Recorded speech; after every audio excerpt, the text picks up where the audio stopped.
If you are in love with royal updates, then stay focused and watch till the end for a touching reflection that will leave you thinking about the little joys that define a life. Don't forget to subscribe, like, share, and comment to keep royal history alive.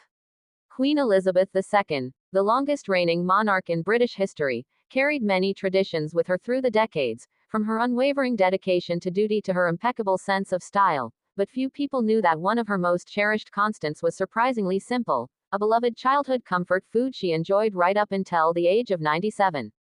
According to her former royal chef, the Queen had a deep fondness for what she referred to as nursery foods, meals and snacks that evoke the warmth and familiarity of her earliest years, when life was simpler and the world seemed full of innocence.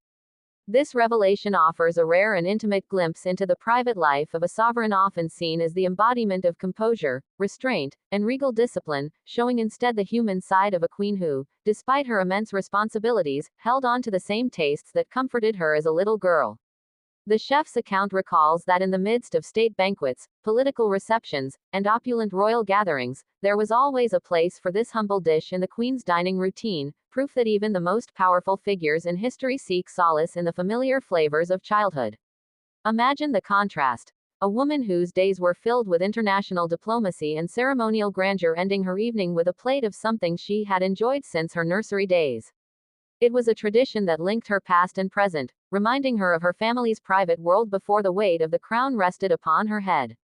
The term, nursery foods, itself harks back to the Victorian and Edwardian eras, when aristocratic children were often fed a diet of simple, wholesome, and comforting meals prepared in the nursery, away from the formal dining tables of their parents.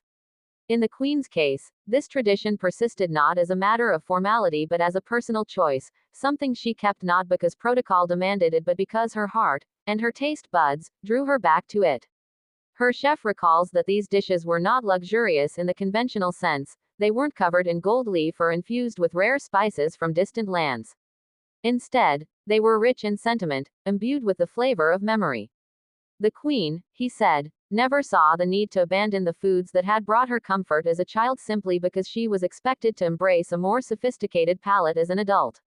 In a way, these quiet culinary habits spoke volumes about her approach to life, steady, grounded, and loyal to what mattered most. Even during the most turbulent moments of her reign, whether facing political crises, personal family challenges, or moments of national mourning, the Queen found a certain reassurance in returning to the same meals that had once been served to her in the nursery at Buckingham Palace. This small act was more than just eating, it was an anchor to her past, a reminder of who she was before the world knew her as Queen.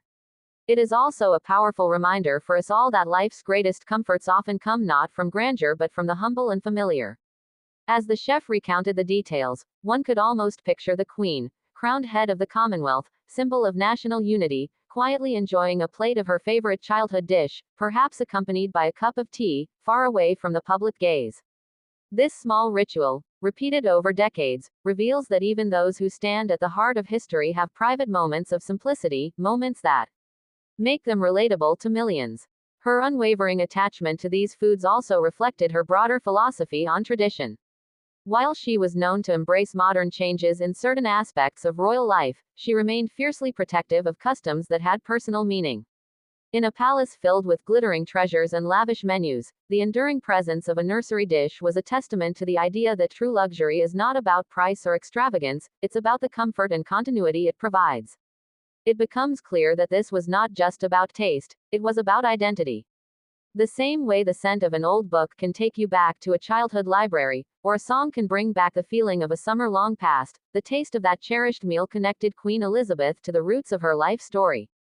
Through decades of service, through wars, jubilees, and family milestones, that small connection remained unbroken. And perhaps that is why, even at the age of 97, with a lifetime of experiences behind her, she continued to request it. It was more than just food, it was history, love, and memory served on a plate.